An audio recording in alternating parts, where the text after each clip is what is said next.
All right, for time's sake, I think we'll go ahead and get started. Welcome, everyone. We are so glad to have you joining us today for our first webinar of a five-part series on the state of investments in fruits and vegetables, a global report that we are launching this week, and talking specifically today about the topic of post-harvest losses and building value chains.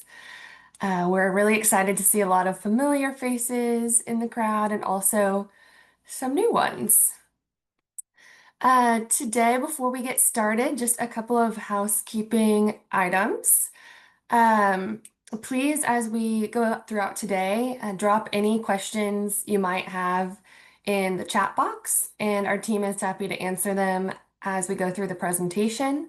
But there will also be an opportunity for question and answer out loud at the end of our hour and 30-minute webinar today. And we are also recording this webinar. In the meantime, as we introduce our team to you all, feel free to also introduce yourselves in the chat by saying where you're from and who you represent. It would be great to see who we all have on the call today. To get started, I think our research team that has been working on this State of Investments in Fruits and Vegetables report will introduce ourselves. And then later in the webinar, you'll also have the opportunity to meet three of our amazing panelists who will introduce deeper at that point. So to get started, hi everyone, I am Kat Gregerson. I previously worked with the Horticulture Innovation Lab with our projects in South Asia and also led this study when it was housed under the Horticulture Innovation Lab and now work with Responsible Innovations, who has taken over this study. I will pass it to Erin and then on to others. Thanks, Kat.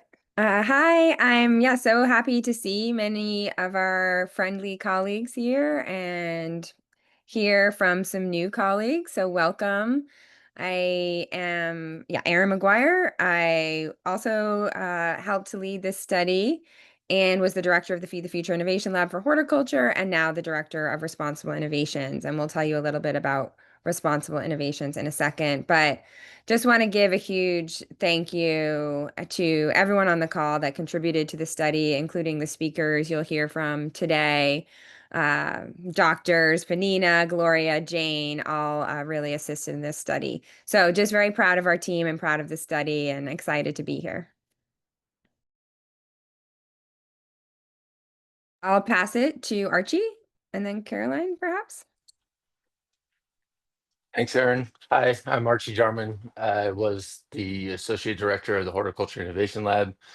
Now I'm with the Responsible Innovations team and help contribute to this report.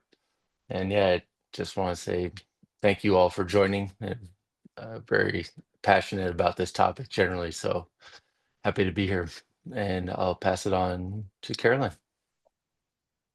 Thanks. I am Caroline Joyce. I did my PhD in global nutrition at UC Davis, which is how I know the horticulture innovation team and how I've gotten involved with this study. So I've recently jumped in and been helping with the conclusion of the report and the launch of it and the launch of Responsible Innovation. So I'm really excited to be here and be sharing our results with everybody. Awesome. Thanks, team. With that, I will pass it back over to Erin to get us started on a little bit of background on who Responsible Innovation is and why we've kind of taken over finalizing this study. Thanks, Kat. So Responsible Innovations began in January when it seemed as though the administration was going to end foreign assistance and also diversity, equity, and inclusion work.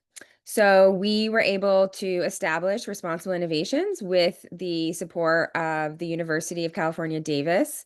And to carry on this work, both in food systems and in ensuring that innovations benefit marginalized populations within food system solutions. So you can go to the next slide. I would say that this has really given us an opportunity to expand our impact and our scope. So now we are really able to look at mixed cropping systems, larger scopes around social challenges, and larger, more scope in the breadth of crops that we are able to consider when we're looking to make an impact around the globe. So our mission is to do well by doing good. We're a dynamic global network of agricultural and food systems researchers, practitioners, and innovators working at the intersection of research and real-world application. Many of you on the call today are part of our RI network, and our presenters today are all part of our Responsible Innovations Network. And we're really believe that we're stronger together. And our mission is to make equity-driven innovation in food systems the norm by equipping organizations and businesses with the tools, knowledge, and partnership they need to scale. And we're also committed to catalyzing evidence-based, community-centered solutions that ensure innovations genuinely serve the people they're designed for, and making research more accessible. So we're all about research to impact and doing research for impact. Some of our values: equitable partnership. So again, making sure that we're working with everyone around the globe equitably and empowering our partners. We have a social impact. We navigate trade-offs, certainly around horticulture. That's something we need to think about. And we promote diversity in nature and community. Next slide. So these are some of our services. Many of you are a part of delivering those services. The Horticulture Opportunity Study, which is now the landscape of global investments in fruits and vegetables, is a great example of our network coming together to provide research results that help decision makers globally in food systems. So we do food systems research, systems-based research across the food landscape. Again, for impact, we do innovation packages and field trial management. So many of you, and Gloria, I think will highlight this today, including Jane, as well as Panina, have worked with a lot of our post-harvest innovations. And so how do we package these and get them out globally, along with other innovations and agro field trials? A big part of what we do is responsible innovation and scaling, including Gender Up, which is an important tool that allows teams to scale and innovate responsibly. And then finally, capacity strengthening. So our webinar series is a part of capacity strengthening. We have lots of workshops that have been led by RI experts and making those available to others so that we're increasing capacity of food systems globally. And our last slide, just to show you, we have RI responsible innovation experts all over the world, and we are still working with other other experts who want to come on board. Here's a little bit of what the network offers. You are featured on our website. We're able to send you quarterly newsletters and updates, and have you participate in RI-led trainings and webinars, and included in our internal database when proposal opportunities come up. So really a self-driven network opportunity where we try to work together to have more impact. And yeah, really excited, as one of our first major products is this global report on the landscape of investments in fruits and vegetables. So thanks so much, Kat, for bringing us in with a great product off the bat. Awesome. Thanks, Erin. Yeah, feel free to visit our LinkedIn page where a lot of the updates for this study are located. Or you can also check out our website, and that's where you all likely registered for this webinar. So you should have already found that. So great. We will jump into it.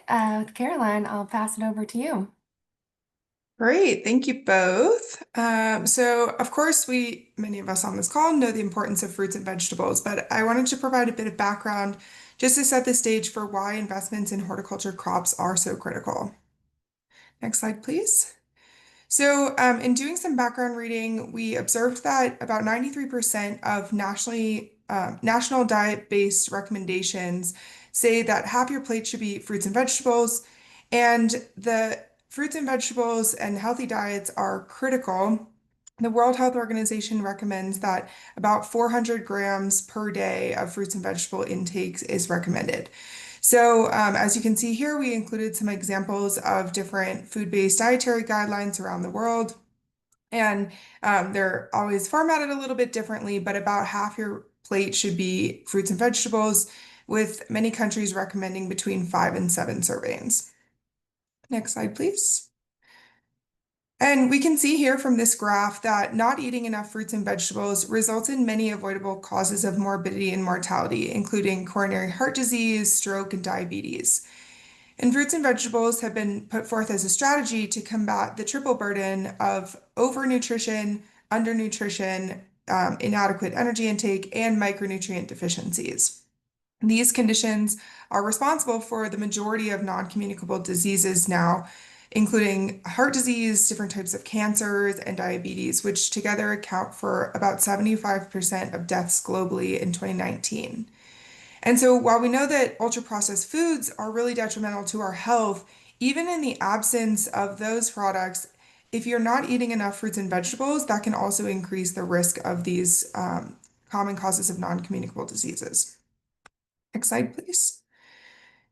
And part of the problem in terms of consumption is that globally we don't produce enough food to even meet the recommendations. So as I mentioned, the World Health Organization recommends a daily intake of 400 grams per day, which is about 5 servings of fruits and vegetables per day.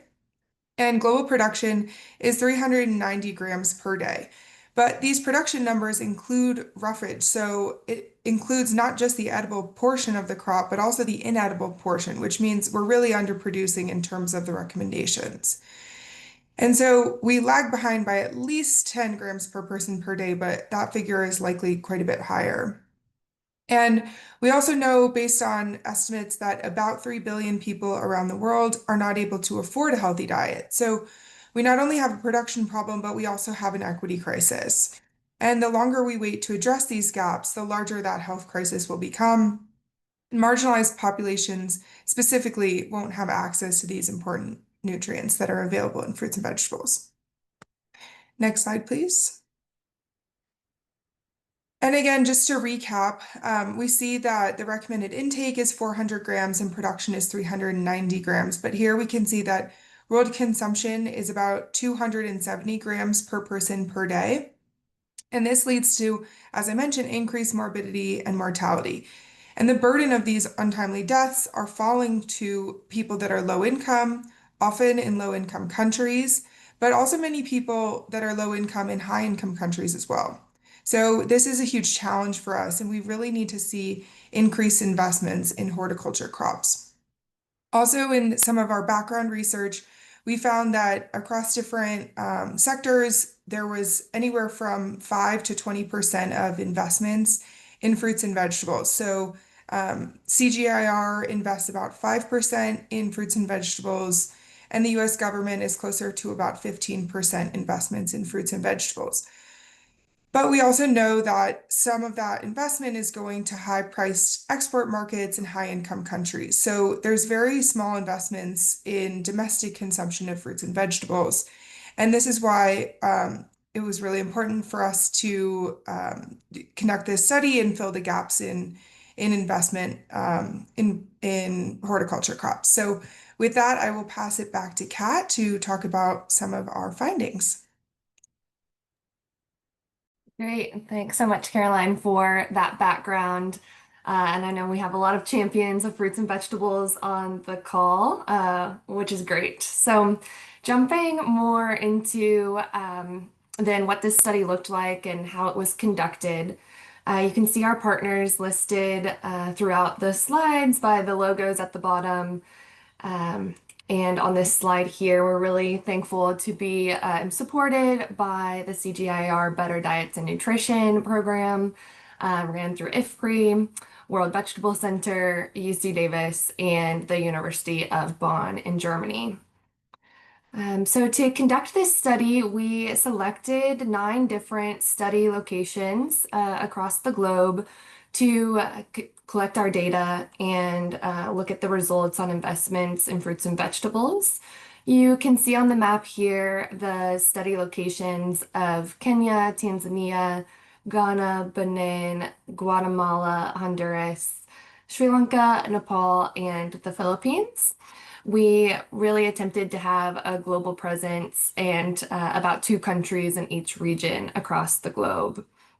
And overall, we were interested in identifying the most significant opportunities to advance equitable access to fruits and vegetables and to stimulate demand for healthy diets so we can ensure improved nutrition for all. As Caroline was saying at the end of her introduction, there were several research gaps that made this study necessary. A lot of the previous investment estimates that we were seeing for fruits and vegetables were centered or focused on developed countries or only on one type of sector, like the private sector. They did not look across sectors in low and middle income countries. And we also read a lot of different papers that just said collecting these investment estimates is super difficult. They're really hard to quantify, and there's just a lot of differences that go into estimating these. So we also needed to come up with an innovative methodology for collecting this type of data. And as a result, we really hope that this study, and we definitely think it does, presents novel results that have been validated by global experts. Over 179 experts across our 9 countries contributed to our data collection process in-depthly. And so they've validated these results. And we also have a international research team, including those experts now, as well as our facilitators for each of those workshops that is ready to take action on these results. And these webinars are part of those first action steps.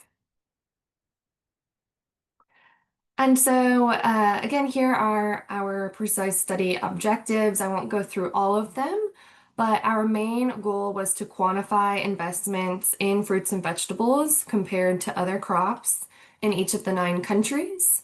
That was done through a quantitative exercise. And then qualitatively, we also looked at the challenges facing that investment, the implications of low investment in fruits and vegetables, how this impacts demand and consumption of fruits and vegetables, and then what opportunity areas we see based on all of that data. And throughout, we were able to fulfill our last objective here of building local partnerships, strengthening research implementation, and now disseminating these findings for sustainable impact. And so how exactly did we do this? This graphic shows that in each of the 9 countries, we held a one-day workshop where we included 20 experts across 4 different sectors. So we had experts attend from the government, academia, private sector, and international research and development partner sectors.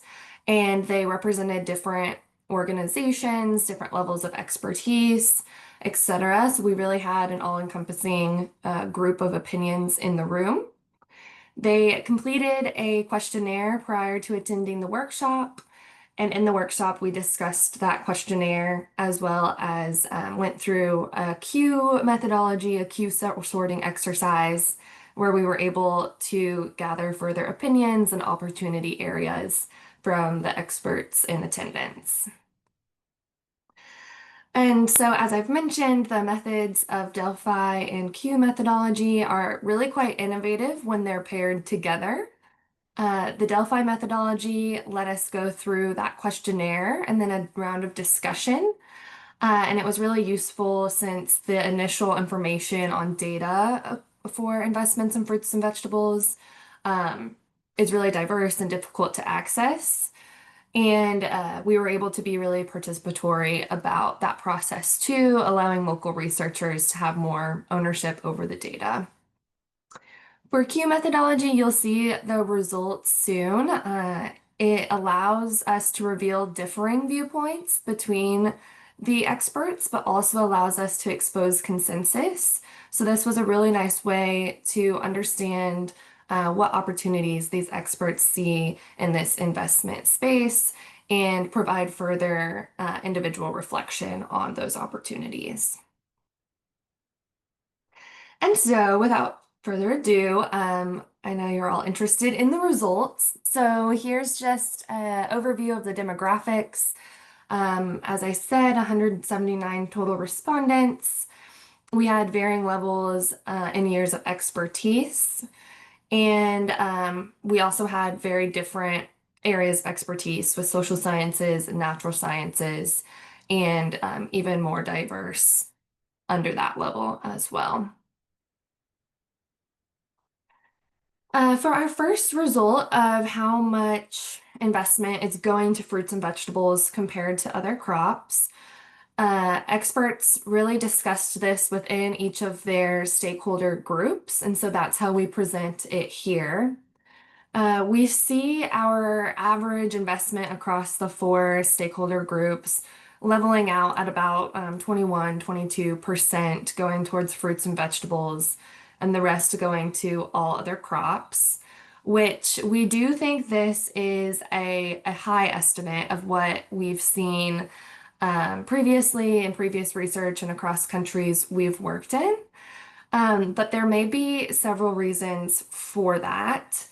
Um, and I'll go to the next slide and explain one reason of how we broke that down further. But I'll just pause here first to say that we expect, as Caroline overviewed, that if fruits and vegetables are supposed to be half of our plates or 50% of our diets, we would expect that at least 50% of our investments go towards these crops, and we'll see that we're nowhere close to achieving that amount of investment at this stage. We also, going through these workshops, realized that a lot of those orange investments we saw in the last slide are actually going to very high value export-oriented fruit and vegetable value chains rather than staying in local communities for locally produced and locally consumed fruits and vegetables. So, in our workshops, we also then asked experts to say what percentage is actually staying in the community to be consumed and what percentage is going to the export market. So here you can see that breakdown that about half of those investments are actually going to those export-oriented crops like bananas, pineapple, coffee, cacao, avocados, spices in some countries. And we see really an average about 10% is actually only staying in the country to be consumed on a local level. And we see this result align a lot closer with previous estimates in other countries. And we think this aligns more with the experience we've seen as well. There's several reasons this might still be a high estimate of the reality on the ground.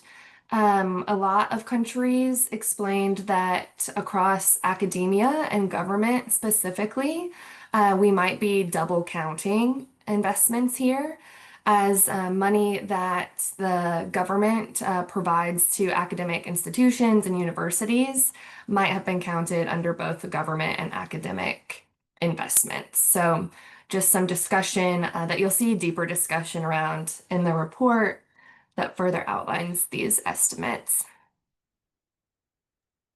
So that's the quantitative estimates that we came to, and then I'll pass it back to Caroline to walk us through a few of the qualitative results as well. Great, thanks, Kat. So the figure on this slide illustrates the 6 overarching categories of barriers that were reported to constrain investments in horticulture. And this was defined by our experts across various sectors. And these barriers range from unsupportive policy environments and increasing climate volatility to fragmented markets and limited extension services.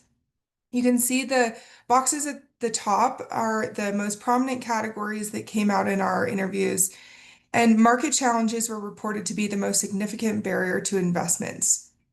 We found that more than half of experts identified fragmented markets, perishability, and high price volatility as major barriers to fruit and vegetable investments.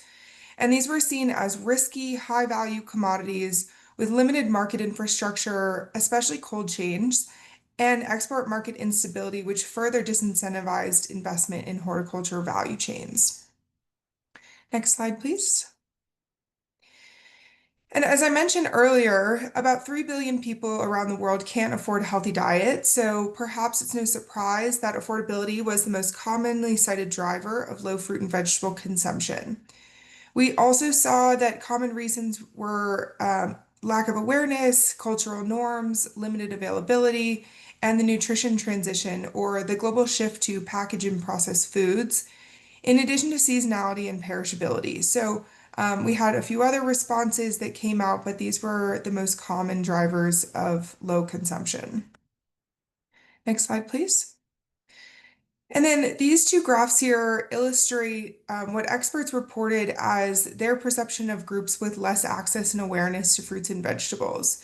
And these factors are fairly consistent with the groups reported to have limited access to fruits and vegetables and awareness of their benefits. So being low income or rural dwelling were the most common responses from experts across both graphs. And of course, when fruits and vegetables are not readily available or in season, these groups are more likely to turn to starchy staples, which are relatively more affordable to meet energy needs. We also know that children, women, elderly, and marginalized groups really cross-cut some of these other categories, including being low income, being less educated, living in either rural or urban areas.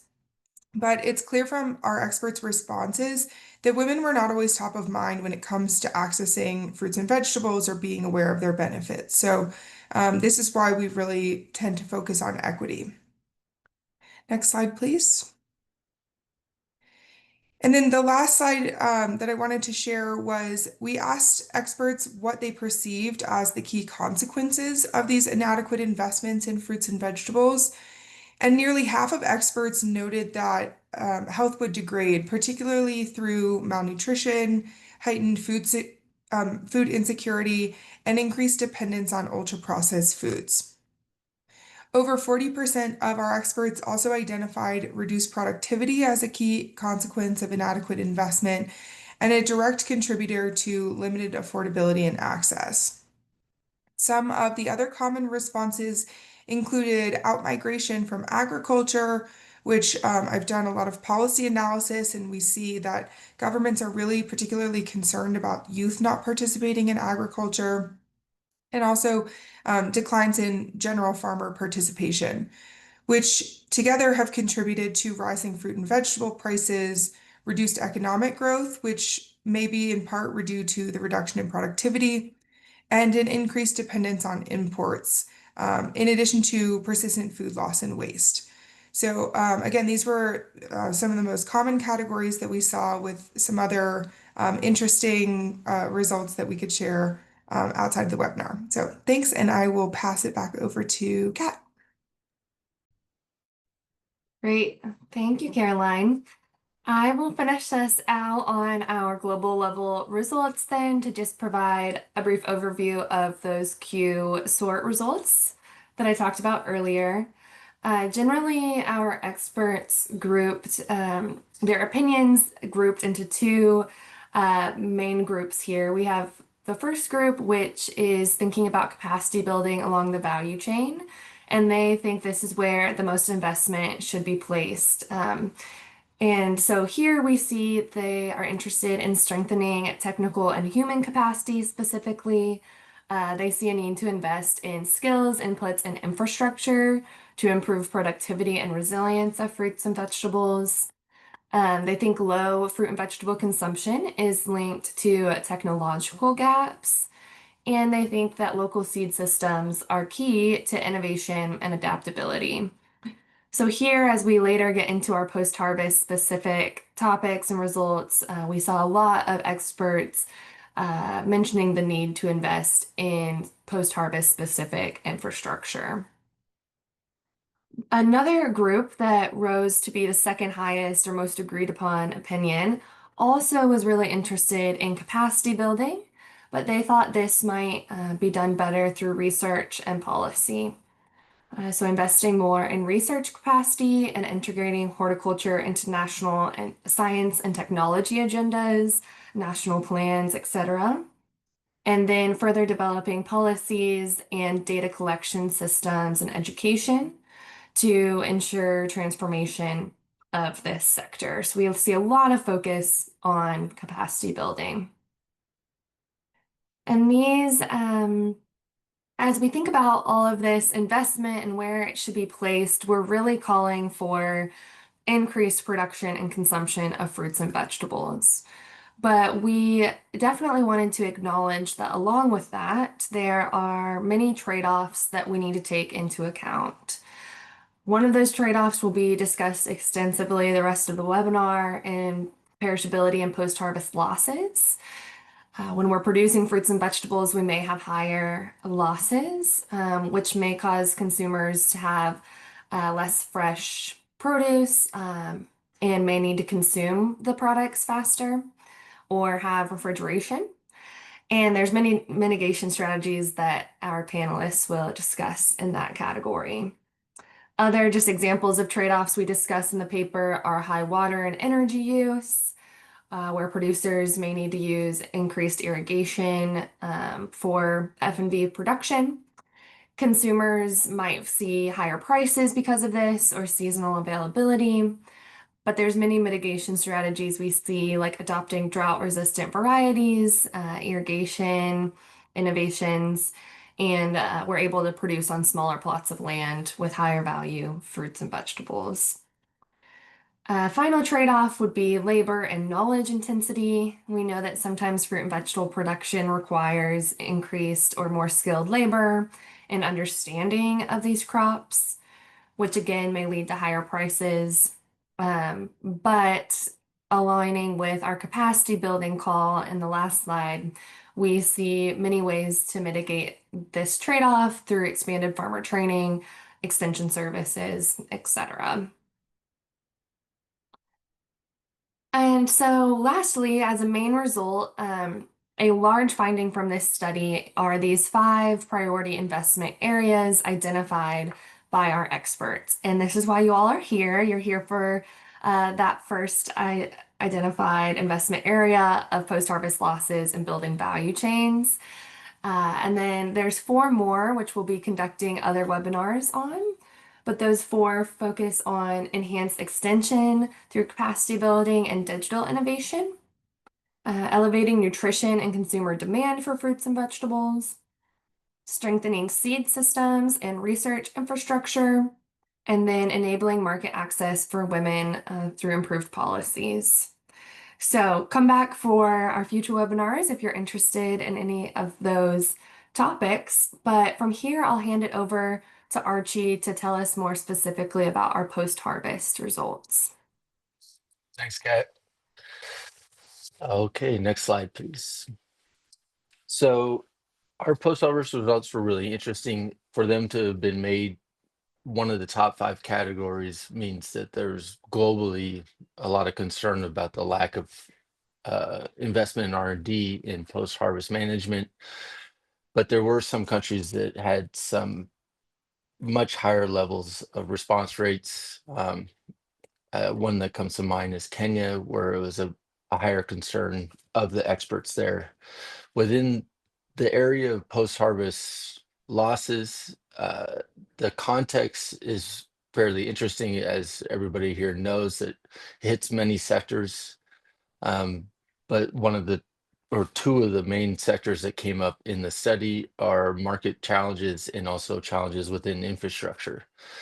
So the experts within their responses highlighted weak infrastructure, and at times it was directly correlated to the impact of weak infrastructure on post-harvest losses, including comments about the cold chain being inadequate or transportation to move product to the market being inadequate, or also in terms of grid for electricity.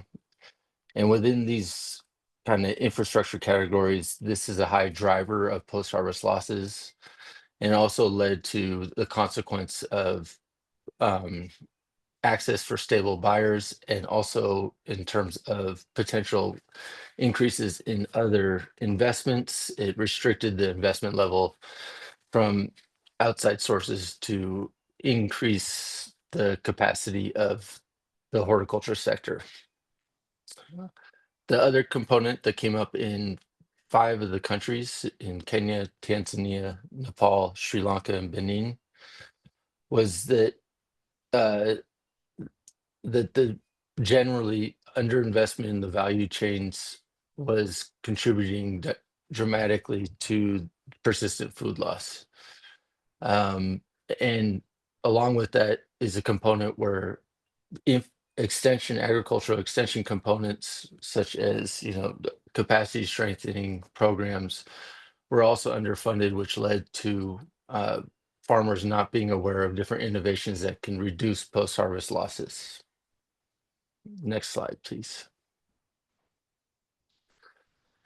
So across all the experts, or many of the experts, there was concern that if these barriers persist in R&D investments in post-harvest management, that post-harvest losses will only continue. And there's other research out there that shows that achievements in productivity in horticulture have similarly led to correlating losses, where even though there is achievements on the production side, the losses just increase with it. In East Africa, for example, there are studies, and Jane and Penina can speak to this much more expertly, but there's already high amounts of losses in terms of 40 to 50%, and gaps in post-harvest infrastructure and infrastructure more generally lead to both market fluctuations and also a decrease in access and availability of fruits and vegetables for consumers. Next slide, please. So the report dives into different ways of measuring whether increased investments in research and development and post-harvest management have the impact that we desire. So on the left, we can see that there are proven solutions out there, including cold chain, packaging, processing, that are ready to scale and can deliver fast, tangible results. That the investment boosts the marketable volumes and farmer incomes, along with increasing food security, nutrition, and rural jobs. And there could also be a component where we focus on varieties suited to low resource post-harvest environments, and also incorporating things like the dry chain or intermittent cold chains to maintain the quality. And in order to measure whether there's a positive return on investment, the report discusses these 7 possible indicators, including measuring post-harvest losses, and if there's a decrease, measuring farmer incomes, and hopefully achieving an increase there. Looking at whether there's a market expansion with the addition of the cold chain or improved transportation, and looking at growth in the number of markets accessed, increases in jobs in the sector, as post-harvest management and potentially value addition also leads to more income areas in the sector, increases in nutrition availability, more private sector engagement in terms of investment due to reduction in post-harvest losses and less risk in the sector. And then also looking at potential environmental efficiencies. So post-harvest losses contribute to greenhouse gases through methane primarily, and seeing a reduction in that area could be a very strong indicator that there is a positive ROI on increasing research and development investments. And building off of this, I will turn it back to Kat, who will be leading the panel discussion or facilitating the panel discussion, and we'll let the experts join in. Great. Thanks so much, Archie. And as we mentioned, if you have any questions as we go, feel free to keep putting them in the chat. Wonderful. So we've made it to our panel discussion. And before I hand it off to Panina as our moderator of the panel, just wanted to give our experts on our panel a brief introduction. They are all longstanding partners and experts within our network, as Erin mentioned, and we're so grateful to have relied on their expertise for many years now. So today, our moderator for our panel will be Dr. Panina Yumbia. She is a nutrition and food systems researcher at the International Center for Evaluation and Development based in Nairobi. Panina has over 15 years of expertise in agricultural research, specializing in post-harvest science and technology. She currently at ICE leads programs aimed at improving smallholder farmer livelihoods through sustainable and inclusive agricultural innovations. Previously, Panina served as the regional manager for the Feed the Future Innovation Lab for Horticulture's East Africa Regional Hub. She is a strong advocate for localization, where she champions a shift in the research model to empower Global South researchers to conceptualize and lead their own research initiatives. So, welcome, Panina. Joining Panina today will be Dr. Gloria Isofe. She is a senior lecturer at the University of Ghana. Gloria's research interests are in the development of management and intervention strategies that may be applied to eliminate or control pathogenic contamination of fruits and vegetables, specifically the safety of wastewater irrigated vegetables, as well as adaptation and assessment of the effectiveness of low-cost preservative technologies to reduce post-harvest loss in agricultural commodities. Gloria has been a major champion for us in the West Africa Regional Hub, leading a project in that space and a fun post-harvest innovation competition as well. So welcome, Dr. Asife. And lastly, I think she may be having some connectivity issues, but hopefully we can hear from her, Dr. Jane Ambuko, who is a professor of horticulture at the University of Nairobi. She holds a Bachelor of Science in Agriculture, a Master's in Horticulture from the University of Nairobi, and a PhD in Agricultural Sciences focused on post-harvest from Tsukuba University in Japan. Her area of specialization is post-harvest management. Her research, training, and outreach initiatives are focused on food loss and waste reduction, mainly in horticultural value chains. Professor Mbuko works closely with smallholder farmers in capacity building and innovation technology scale-up initiatives geared towards better post-harvest management. So with that, everyone please welcome our panelists, and I will pass it over to Panina to moderate.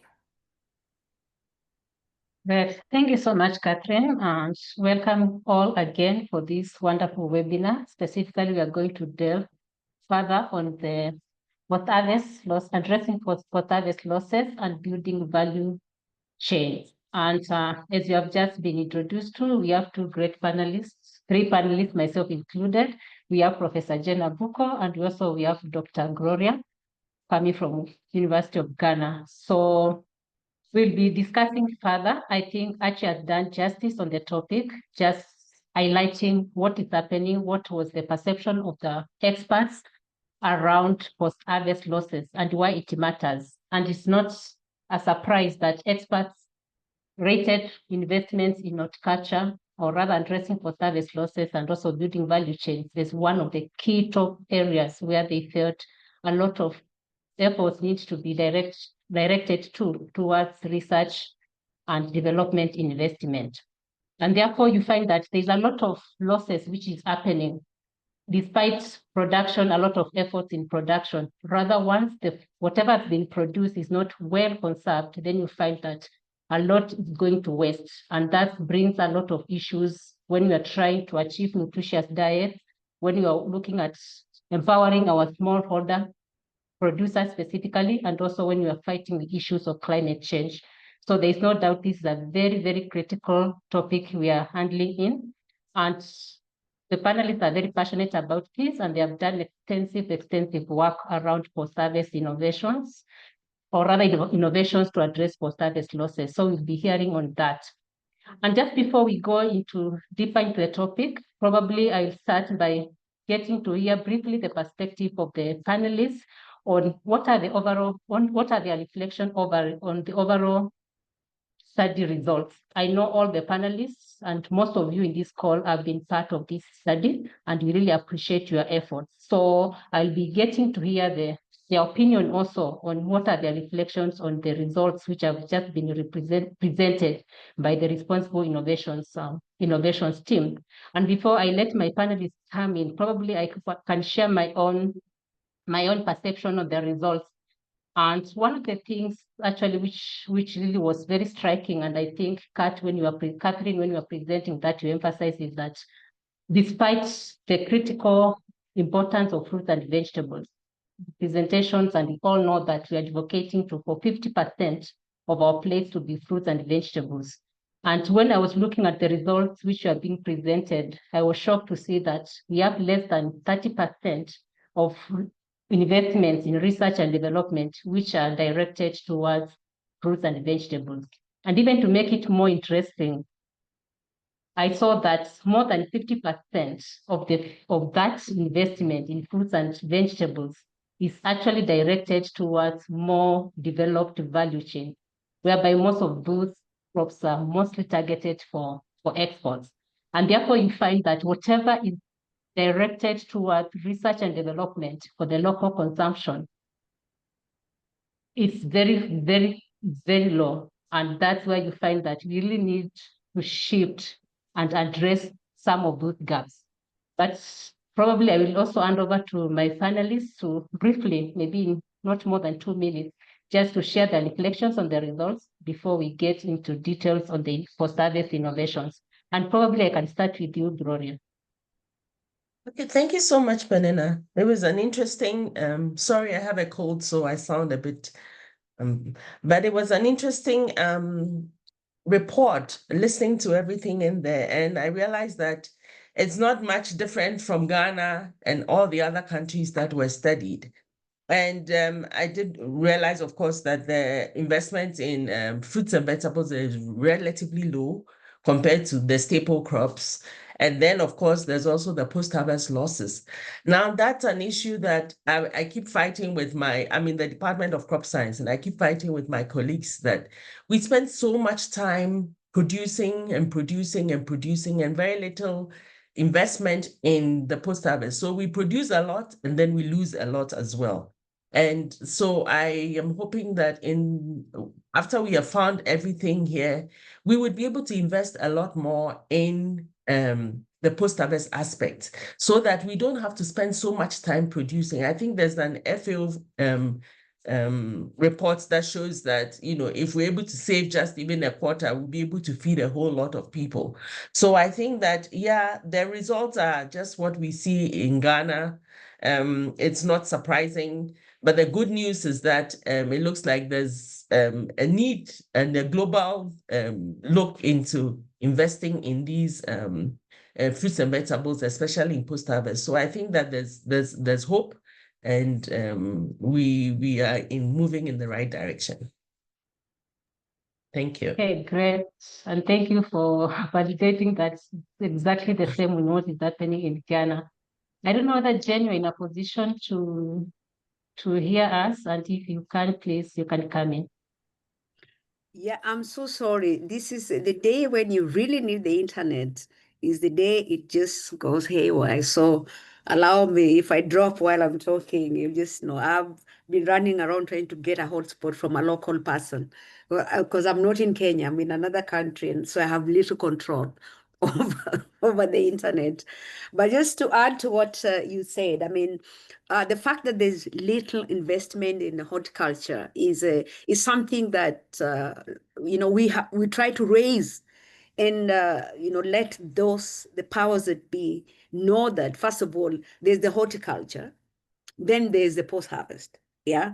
So as the data shows, there's more focus on staples. Yeah, in Kenya, and I think in other countries, in Kenya, you talk about food security, you're talking about maize, so all the investments, whether it's subsidies and, things to support farmers go to that.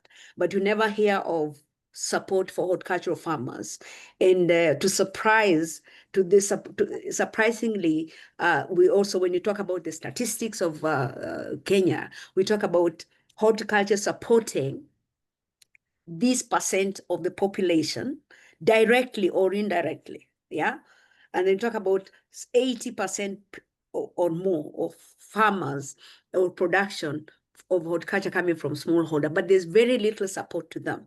Okay. So that is a song that we've been singing, and I don't know what is going to change, how we're going to change the tune to get the investments, whether it is from private sector or government, to be redirected also towards horticulture. But I have to say that as we talk about that, I saw the data that Erin presented is not just even the post-harvest losses, even the production. Yeah. So you see, for me, I think the thing that I feel we need to push is general, because this data that has been presented is global. We need evidence that we can actually use to convince the government, and even for now, probably county governments, that investing in horticulture, investing in post-harvest loss reduction has this benefit. Like I saw that slide that was showing the return on investment for every dollar. It is about job creation. It's about this and that. Where is that evidence to get the local action? So you can imagine if I went with this data that Erin presented, that we are producing below par, we are consuming below par, and the impact on the disease burden is this evidence, real evidence. That is how we're going to get money. Because if you go with the generic data, estimates, extrapolated data, you'll be just told, those are statistics we've been hearing. So if I go to Kenya, or I go to a county in Kenya, and I have evidence that speaks to the issues of that county, maybe, just maybe, I may convince the county or the government to actually invest. So for me, the rallying point is data. Evidence that investing in horticulture or investing in post-harvest has benefits bigger than just money. Yeah, so for me, I think what I would need us to push for is evidence to show that this is what it means when we don't invest in horticulture. This is what it means. Thank you. Thank you so much, Gloria and Jen. And Jen, I totally agree with you that we can speak and keep on quoting, such kind of outdated data. And I know you are so passionate about data, and I know you're doing some work probably for Kenya. We'll be looking forward to see what percentage. Are we still at 30 to 40%, or it's coming down? So I hear you, and I know we keep on referencing old data. So we really need real-time evidence so that it can help us to inform policy.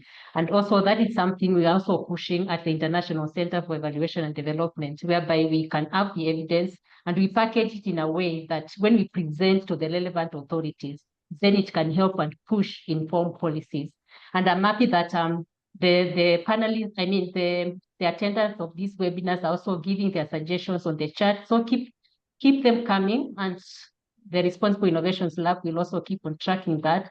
And I know on top of the discussion here, we'll also compile that and see how we can probably utilize the feedbacks which are coming. So as we move on, and I want to go back to Jen, I don't want to lose Jen before she shares my next question. I know she's doing a lot of work at the University of Nairobi, where she leads a whole team on post-harvest. And Jen, I'm coming back to you, whereby if you can share some of the examples of the post-harvest innovations that you are promoting in Kenya, and why is it smart to invest on such innovations? So allow me, I've deliberately turned off my camera because, like I said, my internet space is so limited, and I could see it was telling me unstable connection, so you might lose me.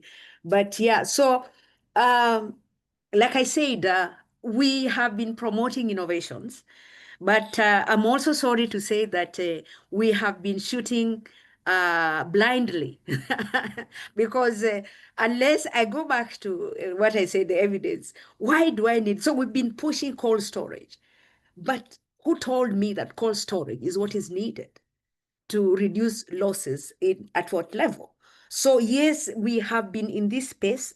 Of course, as we started off with knowing, because everybody, in course, everybody knows cold chain, poor cold chain management is one of the causes or the drivers of post-harvest losses in horticultural value chains. So right now, everybody's talking about cold chain, yeah? But then the question is, where is that cold chain needed? Yeah?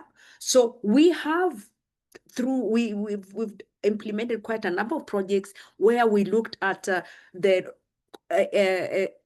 installing cold storage solutions at the farm level, because the assumption is we lose a lot at the farm.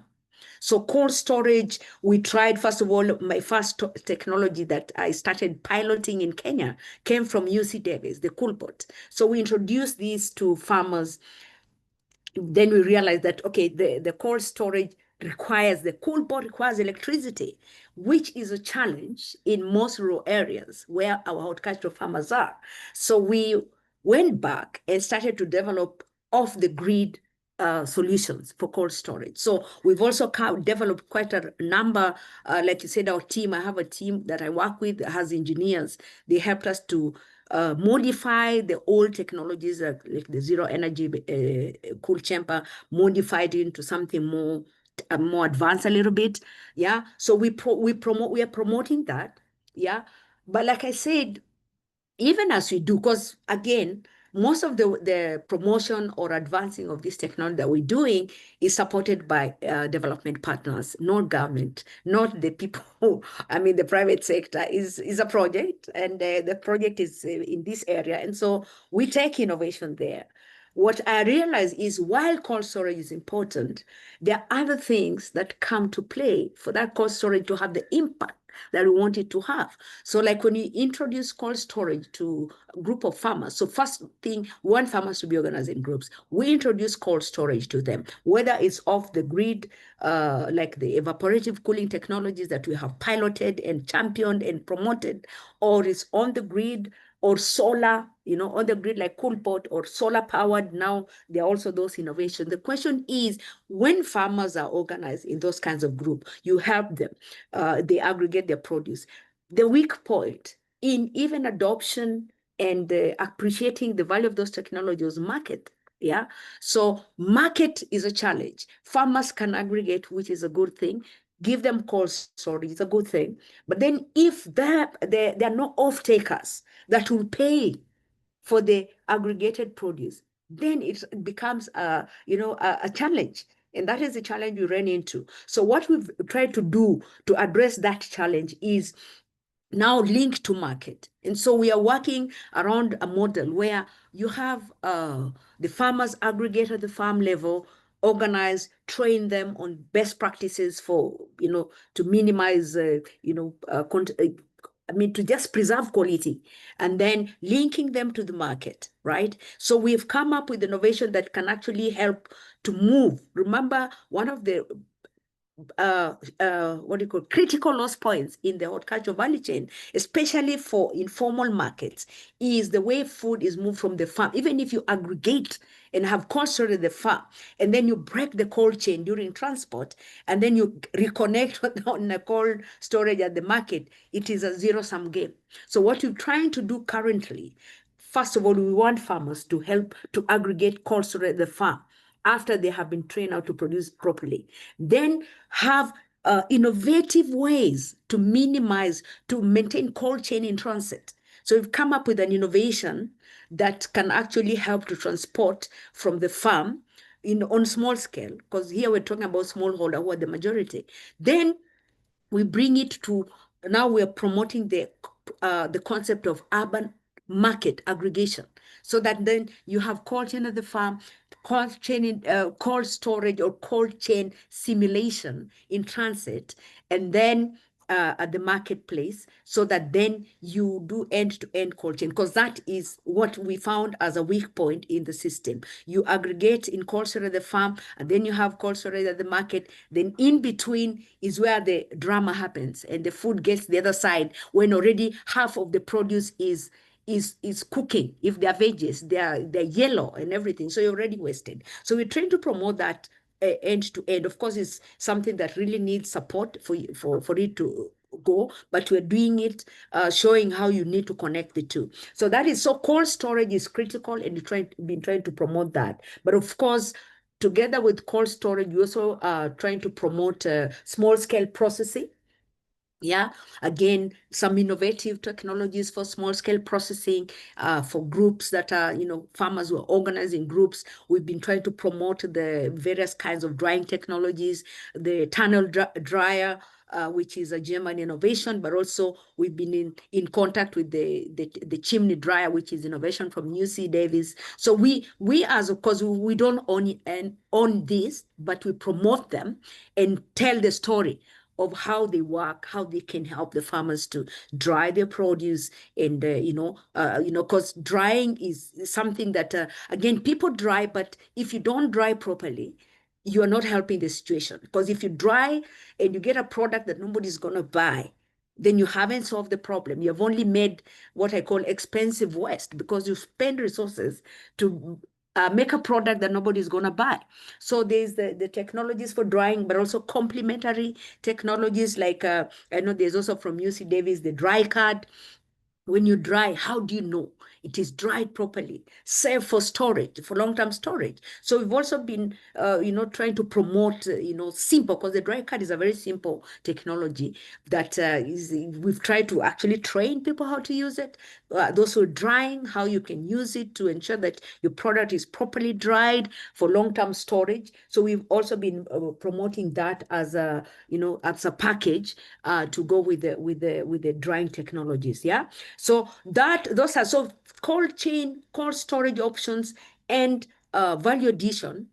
Value addition, specifically drying, is two strategies we've been trying to promote. So we have this concept of aggregation centers, where first of all you start from the farm, ensure that the farmers are producing well, and they bring produce to the aggregation center, and this aggregation center then is linked to the market, and then whatever doesn't make it for cold storage, for fresh market, you can do the value addition. Yeah, you can dry, if they're mangoes. For example, I work a lot with mangoes. You can dry the mangoes into chips, but you can also make juice out of them, and just convert into pulp, which can be stored to be used later, to process ready to drink juices. So that is something that we've done it practically in some aggregation centers, but like I said, we encountered that challenge of linking the aggregation to market. Because until that is there, until farmers or aggregators see the value that the buyers are going to pay a little bit more than they're paying those who are not aggregating, then it doesn't work. And the challenge is that the traders, or what you call the brokers or the middlemen, sometimes are not willing to pay for the added value at the aggregation, because by the time farmers are organized and they're using cold storage, they're not doing what others are doing, So if, for example, mango retails is sold for in Kenya, we sell mangoes for 3 Kenya shillings, which is like 0. I don't know what dollars at the farm gate per piece. Yeah. And that is the price, farm gate price, right? If you aggregate, you want to get a little bit more, because when the traders go to the farm and they pick for themselves, they pay that. But if a farmer or an aggregator has taken the effort to bring to aggregation center, put cold storage, because by the time you're doing cold storage, you've done some sorting. When the trader comes and they're not willing to pay a little bit more, then I can tell you, even if you promote this technology, the farmers shun them, because there's no value add. in terms of price. So we end up with the situation where there's a cold storage there, but the traders shun them because those who are aggregating want a little bit more, and the traders know they can get from the other farmers who are not in the aggregation for the minimum price. So it is a challenge until everybody is on board with this aggregation. We have a challenge. So I'm just saying a story of Kenya where we try this, we think it's going to work, get farmers in groups, give them cold storage, aggregation, and voila, you've addressed the problem. But then there's a bigger problem, market, the middlemen, they're not willing. And then there's no link to the market that will pay more. So we need to, a holistic approach, trying to address the challenges so that then when you introduce the technology, it actually means better value for the farmer. That is the bottom line. I think I've exhausted my more than 7 minutes. Thank you. Yeah. Thank you. I know that's something you're so passionate about. And in the introduction, I said the ladies we have in the panelists are so passionate, and you can see the passion when they are presenting what they are doing. And given a time, I know, Jen, you can present and talk, but you'll have to cut you short. So I want to go over to Dr. Gloria and get the perspective for the West Africa. I know Dr. Gloria, she's leading a Postharvest hub at the University of Ghana. So also we want to get the perspective of Ghana, what is happening in terms of innovations around Postharvest. Gloria. Thank you so much, Penena again. Yeah, so in Ghana, we have a number of interventions that we are trying to put in place to try and reduce these post-harvest losses. The first one I would say is something that is very important, looking at political will. And in this, our current president seems to be, and we pray that it continues, but there seems to be the political will to try and improve the horticultural sector in Ghana. Recently, in June this year, we had the Ghana Horticulture Expo, the 2025 one, and in his opening speech, he did call for a paradigm shift in the agricultural sector, especially in the horticulture sector, urging that there should be bold investments and innovative thinking and strategic partnerships. And part of the things that he is doing is he has this project initiative he calls the Feed the Ghana Initiative.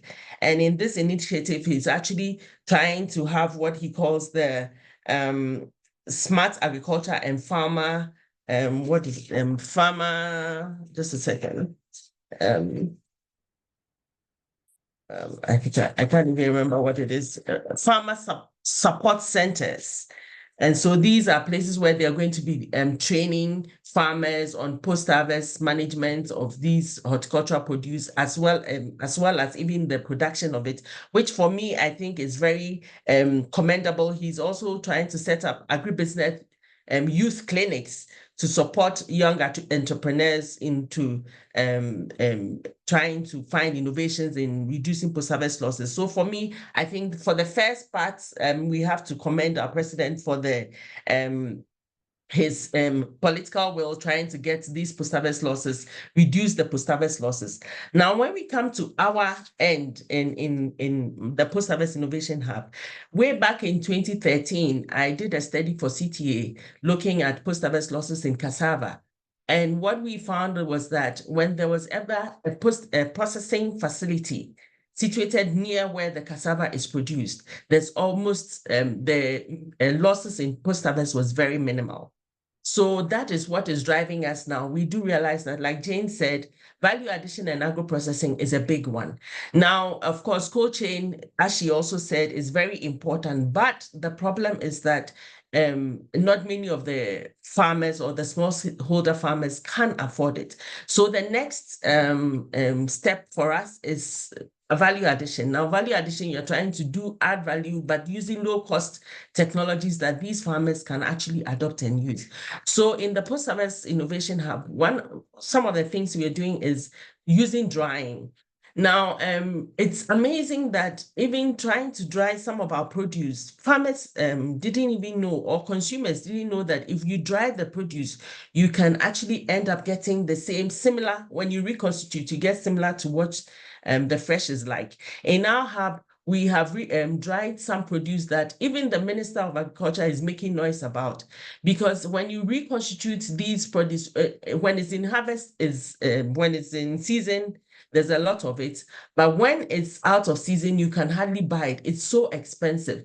So even drying it, using solar drying or using mechanical drying, both of them work fine. And then when you reconstitute, you get it. We've done the nutritional studies on these ones, and we find out that the nutritional content is comparable when it comes to what do you call it? The nutritional content of the food that we have dried. So it is something that we have to promote.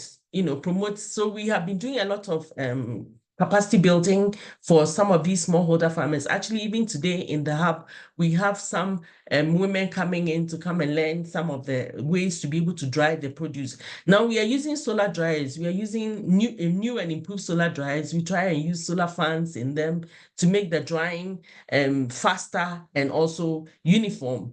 And so we are using these solar dryers. We are trying to reduce, get the farmers to also produce, what do you call it? Farmers also reduce the losses on their markets, on their farms.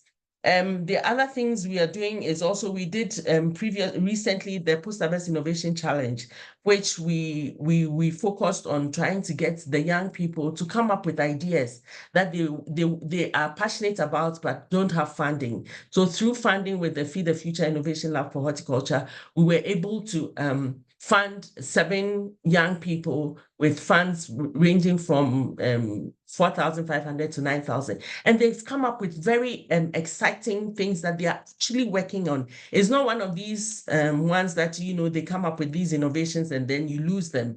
They are things that they're actually doing on the market. We have people producing various things.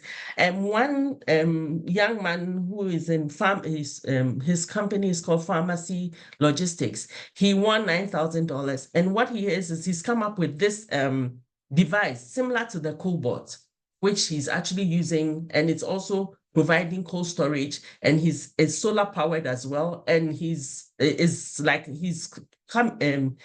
it like an aggregation center. So he's close to these women who produce in his district, and so they bring their produce to come and store there, and when they are ready, they take them to the markets, which is very commendable as well. This is an initiative that I think is worth mentioning. There's also World Veg. They are also doing the zero energy cooling at the in Ghana, and then the World Food Program is also working with MasterCard, and they have also come up with they also did a Postharvest Innovation Challenge recently. And it was also interesting again to see some of the innovations that were coming out, looking at some of these dryers, using all kinds of things to dry, solar, some using waste products. It was very interesting. And I think there's a lot of innovation coming up in Ghana now, trying to dry produce or trying to keep produce, extend the shelf life of these produce. So for us, I think that if we're able to invest in these small young people who are very don't have the jobs but very interested in doing some of these climate smart things, it would go a long way. And I believe that these things, investments or innovations are, we can call them smart because I think, first of all, they're reducing losses, which is very important. They are also getting people to eat healthier, because fruits and vegetables, we all know it's healthy. So investing in fruits and vegetables, you're getting people to eat healthier. Of course, you are going to improve the nutrition, improve their livelihoods because there's the market. You're reducing the post-harvest losses. And then there's the climate issues as well, especially when you're talking about indigenous crops. So we have we don't have issues with our climate, and then we solve markets challenges as well. So basically, I think that these are some of the things that we are currently doing in Ghana. Another one that I forgot to mention is the president, again, in part of his work, he has this thing he calls the 24-hour economy, where he's looking at people working over time throughout the night. And one of the things that he mentioned was the agro-processing centers. He's setting up agro-processing centers to be able to process our foods, whether this one is not specific to fruits and vegetables, but then there's fruits and vegetables, and then there's the staples as well, so that they process them, make them available, so that during the off seasons, it can be available to especially the urban dwellers, so that they can have good food as well as reduce the post-harvest losses. So these are some of the innovations that is currently going on in Ghana. Thank you. Thank you. Thank you so much. I know we are not doing very well in terms of time, and we also want to have some time for our panelists, but for some questions for Q&A. So just before we wind up these discussions, I'm just imagining, and probably I will give my own opinion on this. We have been talking about post-harvest losses, what needs to be done and all that. But it means, of course, I know the will is there, and I'm happy talking from my perspective from Kenya, where I'm based. The goodwill is there, and people are now aware that there's need for post-harvest losses. And then I'm just thinking what we need to do so that we start the wheels moving, because people are now aware about post-harvest losses. And I'm happy to learn also from Ghana, there's a government goodwill to address post-harvest losses. And I'm happy to report that this is the same here in Kenya. I understand that recently, as a country, we have even developed what we are calling the Kenya Post-Harvest Management Strategy for food loss and waste reduction. So that means that we have a goodwill from the policymakers. And what we need to do is that we need to work together and ensure that we all contribute our efforts towards addressing post-harvest losses. Because from my observations, I've realized that sometimes people are working in silos. Each one is working in one innovation in their own corner. Why can't we come together and then we work together to address post-harvest losses? When Jen was presenting and Gloria was presenting, you can see that they are based at the universities. They have done research to show that, yes, there are some innovations which they are there, which need to be scaled up. Because I was listening to them and they had said that we have tested, but then we need uptake and scaling up of these innovations. And I think that's where all of us come in. We need also to partner and ensure that both the government, the private sector, the development partners, we partner and scale up some of these innovations so that they can make an impact towards addressing post-harvest losses. And I'm imagining probably 5 to 10 years from now, when we'll be meeting probably and discussing on how we have reduced post-harvest losses, we can be talking about, I look for a time specifically in the developing countries like Kenya, whereby you can be saying that now we are talking about less than 20% issues of post-harvest losses, specifically in fruits and vegetables. So let's continue working together. And I think these results of this report, I think they have given us a good foundation, which we can utilize to champion and come up with tangible evidence and tangible solutions which we can push towards addressing post-harvest losses. Specifically, in my introduction, I said that I champion for the smallholder farmers who produce a lot, specifically in our country, but then they don't benefit from what they are producing. So I look forward to a time when these smallholder farmers can really have value from what they are producing economically and nutritious.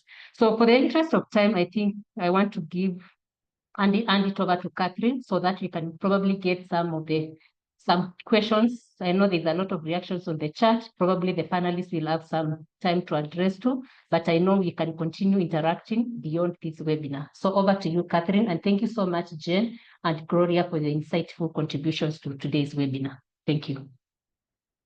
Thank you. Thank you so much, Panina, Jane, and Gloria.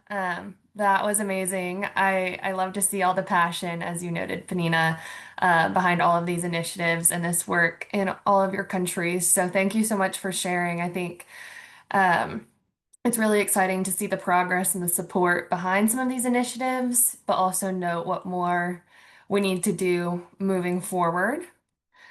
There has been a lot of activity in the chat, which is exciting. Mainly a lot of comments on initiatives that are taking place.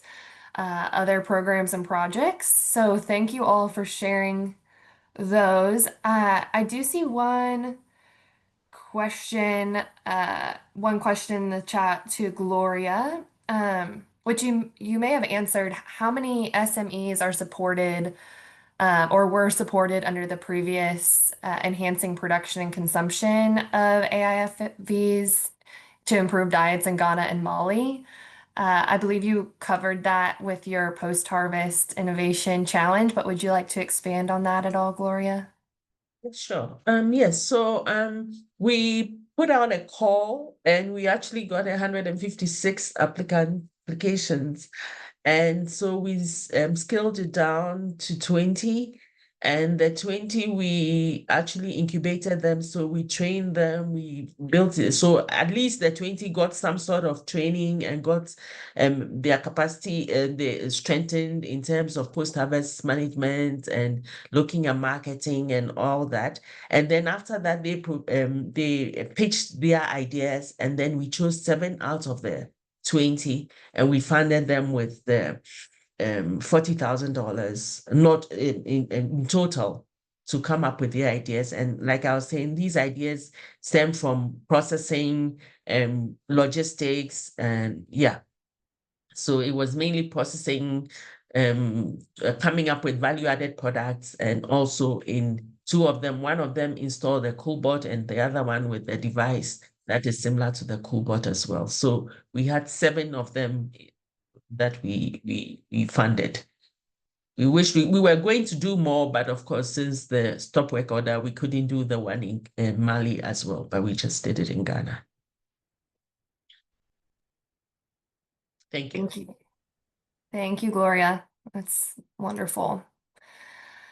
I'm not seeing any other specific questions in the chat, but does anybody else have anything else you'd like to ask our panelists? I think we have time for one more question if you'd like to come off mute and ask it or put one in the chat.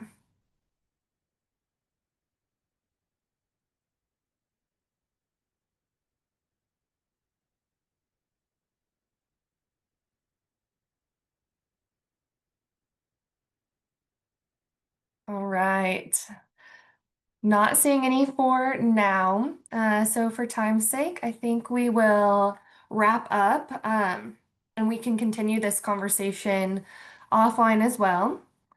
To wrap us up today, we just wanted to share one final result from our study that hopefully encourages us all to take action and move forward with next steps that we might have discussed today. So as part of this study, we asked all of the 180 experts involved to share what they think they could be doing to advance these results forward. Their comments really can be grouped into 3 different categories, and I think kind of summarizes a lot of the thoughts that were presented by our panelists as well. The first category was really prioritizing integrating fruits and vegetables into national policies, and it's really encouraging to hear that governments in Ghana and Kenya are keen to do this. So prioritizing fruits and vegetables in these development plans, dietary guidelines, school feeding programs, etc., and making sure to align research and policy with the level of investment we are contributing, along with a special focus on neglected or opportunity crops, which I see several people have noted initiatives in the chat about. We also had experts interested in establishing multi-stakeholder platforms, creating inclusive national forums to coordinate policy and action, supporting decentralized innovation hubs, so very similar to the work that Jane and Gloria are doing in their respective countries, and focusing on women and youth within those areas. Finally, we have incentivizing local governments and grassroots campaigns. I think it's really interesting to hear from Jane the importance of having this data and this knowledge in a very, very local and contextualized manner. So collecting data at the county level, for example, empowering local leaders then as advocates, and promoting community-led campaigns to also boost consumption and awareness of fruits and vegetables. So a nice summary of a lot of these topics here today. And with that, that concludes our program. We hope you enjoyed and gained a lot of information from today. And we would love to encourage you to join our upcoming webinars on Wednesdays. We will unpack different topics on extension, seed systems, nutrition, and market access in the coming weeks. Feel free to scan this QR code to register, and we will also put that registration link in the chat. And lastly, we also encourage you to download and read through the global and country level reports to dive deeper into some of the information that was presented today and uncover some more specifics around post-harvest loss in your own countries as well. So with that, thank you so much for joining today. We are happy to respond to questions at the email on the screen if you have further ideas or comments.